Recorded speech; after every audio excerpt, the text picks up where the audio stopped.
আমরা সরকারকে স্বাগত জানাবো এবং আন্দোলনে আমরা স্থগিত করবো।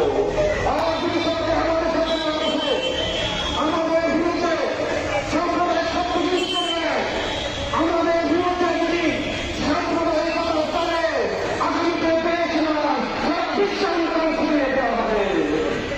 ইতিমধ্যে আমরা দেখেছি আমরা আন্দোলন করলে আমাদেরকে গায়ে বাড়ানো হয়, আমরা মুক্তি সংগ্রামের দল, এই দল, সে দল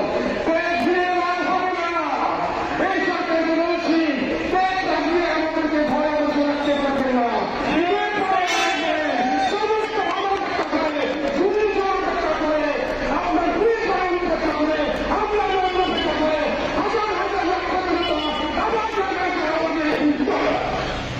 হবে সেদিন কিন্তু আমাদের গ্রেফতার করবে, আমরা প্রয়োজন হবে একবারে মানসিকতা এসে আমাদের যাবো।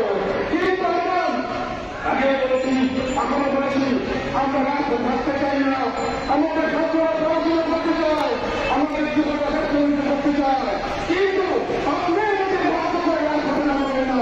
আমরা এই সরকারের বিপক্ষে নই, আমরা সরকারের পক্ষে, কিন্তু আমার মন্দির ভাঙচুর করবেন, আমরা আপনার পক্ষে কথা বলবো, এত প্রকার কিন্তু আমরা করব। আপনার সরকার আমার ভাষা ইউজ করবেন, প্রতিদিন ব্যবসায়ীদেরকে টাকা চাইবেন, প্রতিদিন আমার মন্দিরকে হুমকি দিবেন, আমার ছাত্র ভাই বোনদেরকে বিচার নিরাপত্তা আইনে চেষ্টা করবেন।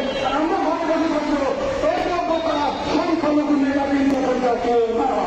আজকে যারা এখানে এসেছেন প্রত্যেকটি সংখ্যালঘু সম্প্রদায়ের তার নেতৃবৃন্দ, তারা যদি কাজ দেয় এই দেশে ঢাকা শহর হয়ে যাবে। কিন্তু আমরা চাই শান্তিপূর্ণ সমাধান। আমরা ঈদ পর্যন্ত বর্তমান সরকারের সময় দিতে দিচ্ছি। আমাদের আত্মহত্যা দাবি সহ সিলেট এবং মানিকগঞ্জ এবং আমাদের সমস্ত ঘটনা নিয়ে বিচার করতে হবে। আমরা আপনাদের সাধুবাদ জানাবো। আর বিচার না করলে আমাদের নেতৃত্ব সিদ্ধান্ত নেবে ইডিয়ে করে কিভাবে আদায় করতে হয় আমাদের অধিকার। সকল ধন্যবাদ জানাচ্ছি, কৃষ্ণকে জানাচ্ছি। এরপরে আমাদের সিনিয়র বক্তব্য রাখবেন, আমি সকলকে ধন্যবাদ জানাচ্ছি।